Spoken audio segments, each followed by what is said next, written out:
नमः संस्कृताय। संस्कृत ज्ञान आलोक में आपका स्वागत है।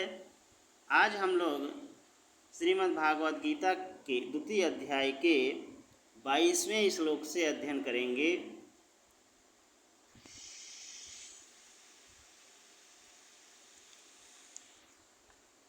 वासांसि जीर्णानि यथा विहाय नवानि गृह्णाति नरोपराणि तथा शरीराणि विहाय जीर्णानि अन्यानि संयाति नवानि देहि वशांसि जीर्णानि यथा विहाय नवानि गृह्णाति नरोपराणि तथा शरीराणि विहाय जीर्णानि अन्यानि संयाति नवानि देहि।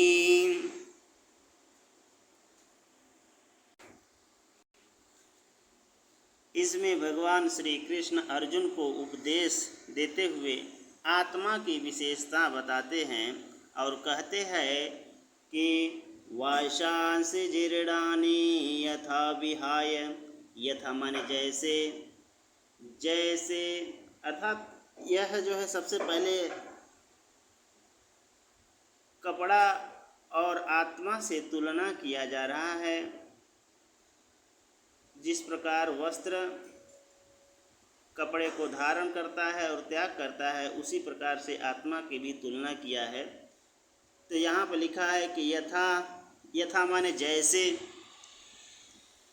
नरो माने मनुष्य, जैसे मनुष्य, जीर्णानि, जीर्णानि माने पुराना, वशांस माने वस्त्र, विहाय माने छोड़कर, नवानि माने नया, गृह्णाति माने ग्रहण कर लेता है, अपराणि माने दूसरा। अर्थात जैसे नरो, जैसे मनुष्य, जीर्णानि वशांसि पुराने कपड़े को छोड़कर, विहाय माने छोड़कर, जैसे मनुष्य पुराने कपड़े को छोड़कर अपराणि, अपराणि माने दूसरा, नवान माने नए वस्त्र को, ग्रहणात् माने ग्रहण कर लेता है। जिस प्रकार मनुष्य पुराने वस्त्रों को छोड़कर दूसरा नया वस्त्र धारण कर लेता है, ठीक उसी प्रकार से तथा, तथा माने ठीक उसी प्रकार वैसे ही, वैसे ही यह जो आत्मा है, आत्मा का अब यहाँ से जो है आत्मा की विशेषता बता रहा है। वैसे ही ये जो आत्मा है, ये आत्मा जीर्णानि, जीर्णानि माने पुराना, यहाँ नी, यहाँ से मिल जाएगा नी, जीर्णानि। तो जैसे पुराना, शरीराणि विहाय, अन्यानि, अन्यानि का मतलब होता है दूसरे, नवान माने नया और शरीराण माने शरीर। वैसे ही ये आत्मा दूसरे नए शरीर को संयात माने ग्रहण कर लेती है। देही का यहाँ विशेषण है अर्जुन से, हे अर्जुन, अर्थात हे अर्जुन, जिस प्रकार से नर माने प्राणी वशांस जीर्णानि पुराने वस्त्र हो जाने पर उसको त्याग कर, विहाय माने छोड़कर या त्याग करके नए वस्त्र को ग्रहण कर लेता है। अब कह रहे हैं कि तथा माने वैसे ही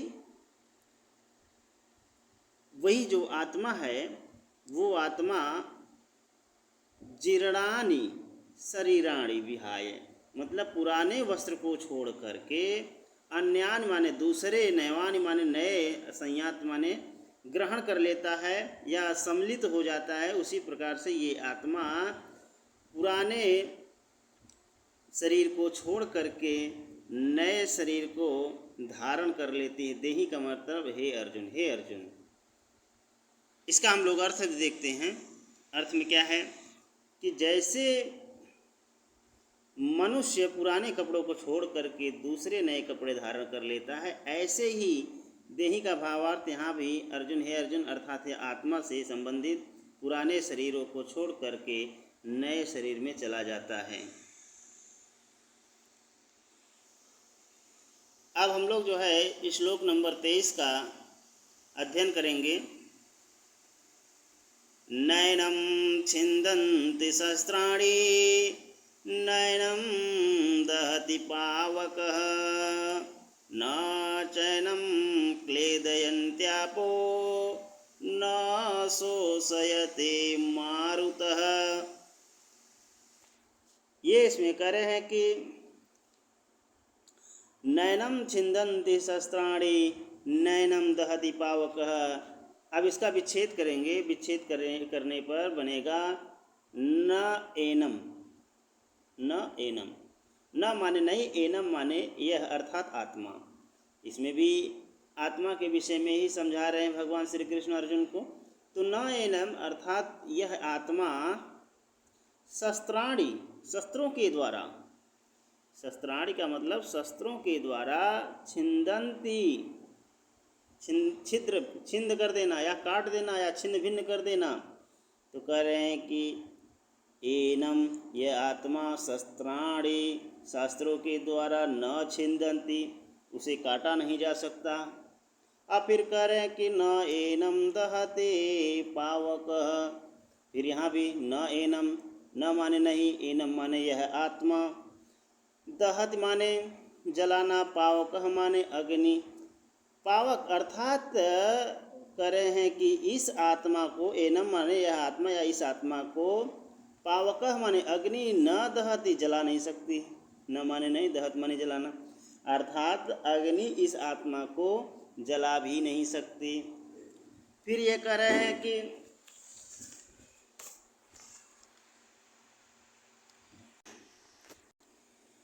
अब फिर कह रहे हैं कि न चैनम क्लेदयन्ति आपोह।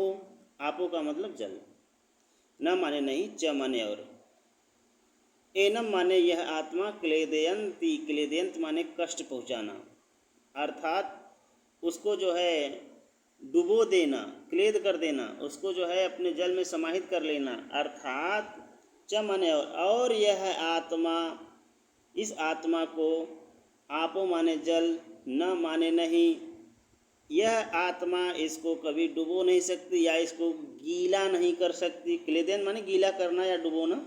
ये आत्मा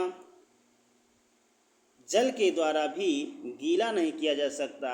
और फिर करे कि न शोषयति मारुतः, मारुतः माने हवा, न माने नहीं, शोषयति माने सुखाना, और हवा इस आत्मा को सुखा भी नहीं सकती। नैनं छिन्दन्ति शस्त्राणि नैनं दहति पावकः न चैनं क्लेदयन्त्यापो न शोषयति मारुतः। इस आत्मा को शस्त्रों के द्वारा छिन्न भिन्न किया नहीं जा सकता। और फिर करें कि यह अग्नि इसके जला नहीं सकती, आपो माने जल, और जल इसको गीला नहीं कर सकती, और जो हवा है हवा इसको कभी सुखा नहीं सकती। इसका अर्थ देखते हैं। कह रहे हैं कि इस आत्मा को शस्त्र काट नहीं सकते और न अग्नि इसे जला सकती है, जल में इसे गीला नहीं कर सकता और वायु इसे सुखा नहीं सकता।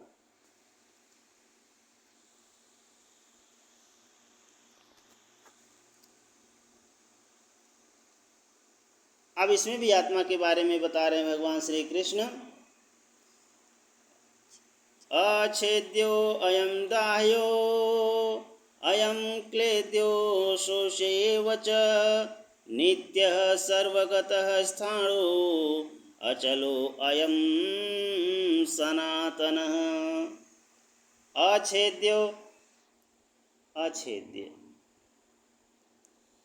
अयम माने यह, दाह्यो अयम, अयम माने यह, क्लेद्यो शोष्य एव च। अयम का यहाँ विशेषण आत्मा से है और कह रहे हैं कि यह आत्मा अछेद्य, मतलब अछेद्य है, इसको काटा नहीं जा सकता, इसको जो है छिन्न भिन्न नहीं किया जा सकता। फिर कह रहे हैं कि अदाह्यो, यहाँ विच्छेद करेंगे तो अदाह्यो, अयम माने यह आत्मा, अर्थात यह आत्मा अदाह्यो, अदाह्य है, इसको जलाया नहीं जा सकता, इस आत्मा को जलाया नहीं जा सकता। अब फिर कह रहे हैं अक्लेद्यो, क्लेद्य अर्थात गीला करना, कष्ट पहुंचाना, तो यह आत्मा अक्लेद्य है, मतलब गीलेपन से रहित है। कह रहे अशोष्य एव च माने और ही, एव माने ही, अशोष्य माने जो सुखाया न जा सके, शोष्य माने सुखाया, यहाँ अ लिखा है तो अशोष्य एव च, और ये आत्मा सुखाया नहीं जा सकता। तो एक बार फिर देखते हैं, अछेद्यो अयम अदाह्यो अयम अक्लेद्यो अशोष्य एव च, एव माने ही, च माने और अयम, और यह आत्मा अछेद्य है, काटा नहीं जा सकता, अदाह्यो इसको जलाया नहीं जा सकता, अयम क्लेद्यो यह जो है गीला नहीं किया जा सकता, इसको क्लेदित नहीं किया जा सकता, अशोष्य इसको सुखाया नहीं जा सकता। तो होगा क्या, आत्मा होता क्या है, तो आत्मा कह रहे हैं कि यह आत्मा नित्य है, अनित्य नहीं, नित्य है, अर्थात है, निश्चित रूप से है, सर्वगतः सर्वव्यापी है, ये आत्मा नित्य सर्वव्यापी है, स्थाणु माने स्थिर रहने वाला, मतलब ये आत्मा स्थिर रहने वाला है। आप फिर कह रहे हैं कि अचल मतलब जो चलायमान न हो, अचल है, अयम माने यह का भावार्थ यहाँ पर उस आत्मा से है, और सनातन माने सनातन है। ये आत्मा नित्य सर्वव्यापी स्थिर रहने वाला अचल और सनातन है। ये आत्मा न तो सुखाया जा सकता है, न तो छिन्न भिन्न किया जा सकता है, न तो जलाया जा सकता है। क्यों? क्योंकि ये आत्मा नित्य सर्वव्यापी स्थिर रहने वाला अचल और सनातन है।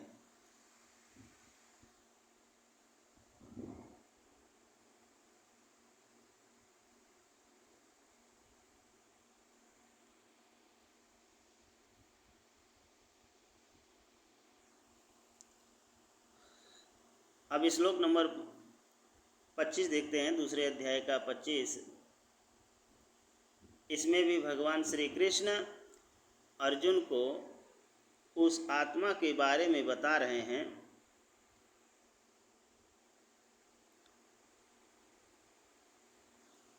अव्यक्तो अयम चिन्त्यो अयम विकार्यो अयमुच्यते तस्मादेवं विदित्वैनं नानुशोचितो मर्हसि। अव्यक्तो मतलब यह आत्मा, यह आत्मा क्या है? अव्यक्त है। अयम माने यह, अर्थात ये जो आत्मा है अव्यक्त है। अब इसी मोह में अ छिपा हुआ है, तो इसको को बोलेंगे अचिंत्य, मतलब चिंता से रहित है। फिर यहाँ लिखा है अयम माने यह आत्मा, अविकार्यो मतलब विकार से रहित है। यहाँ म में अ छिपा हुआ है, विच्छेद करेंगे तो बनेगा अयम विकार्यो, अयम अविकार्यो, अर्थात यह विकार से रहित है। अयम माने यह, उच्यते माने कहा गया या बताया गया है। क्या बताया गया इस आत्मा के बारे में? कि ये आत्मा अयम अव्यक्तम अव्यक्तो अयम, अर्थात ये आत्मा अव्यक्त है। अचिंत्यो अयम, यह चिंता से रहित है। अविकार्यो अयम, और यह विकार से रहित है। तो है क्या? कह रहे हैं कि तस्मात्, तस्मात् अर्थात इसीलिए या इससे, एव माने ही, विदित्व, विदित्व माने जानकर, एनम माने यह, अर्थात इस आत्मा को विदित्व माने जानकर, इसीलिए ही, विच्छेद करेंगे, तस्मात् एव इसीलिए ही, एनम माने यह, विदित्व माने जानकर, अर्थात इसीलिए ही इसे जानकर, न माने नहीं, अनुशोचित, अनुशोचित माने सोचित माने जो सोचना, अनुशोचित माने सोच न करना, अर्थात मोह माया न रखना। इसीलिए इस आत्मा के बारे में जान करके न अनुशोचित मरहस, मरहस माने योग्य, न माने नहीं, अर्थात शोक करने के योग्य नहीं है। ये आत्मा शोक करने के योग्य नहीं है, क्योंकि ये आत्मा अव्यक्त है, अचिंत्य है, विकार से रहित है। तो इन सबको, अगर ये आत्मा अव्यक्त, अचिंत्य और विकार से रहित है, तो कह रहे हैं कि तो उस पे अगर उसको जान लिए हैं तो उस आत्मा के बारे में कभी सोच नहीं करना चाहिए। अब इसमें अर्थ क्या करें, ये आत्मा अव्यक्त है, जो व्यक्त न किया जा सके, अचिंत्य, चिंता से रहित है अर्थात शोक से रहित है, और अविकारी कहा जाता है, इसमें किसी प्रकार का विकार या त्रुटि नहीं है। इसलिए इसको इस प्रकार जानकर तुमको शोक नहीं करना चाहिए, अर्थात अर्जुन के लिए बता रहे हैं इन सब के बारे में शोक नहीं करना चाहिए और चिंता रहित होकर के उठो और इन सब से युद्ध करो। तो आज हम लोग जो है प्रवक्ता परीक्षा के लिए जो उपयोगी श्लोक थे श्रीमद् भागवत गीता के 2 अध्याय से, आज हम लोग उसको पूरा किए। फिर हम लोग एक नए टॉपिक के साथ, नए एक वीडियो के साथ फिर आपसे मिलेंगे। तब तक के लिए नमः संस्कृताय, और संस्कृत ज्ञान आलोक में आप लोग बने रहिएगा। नमो नमः।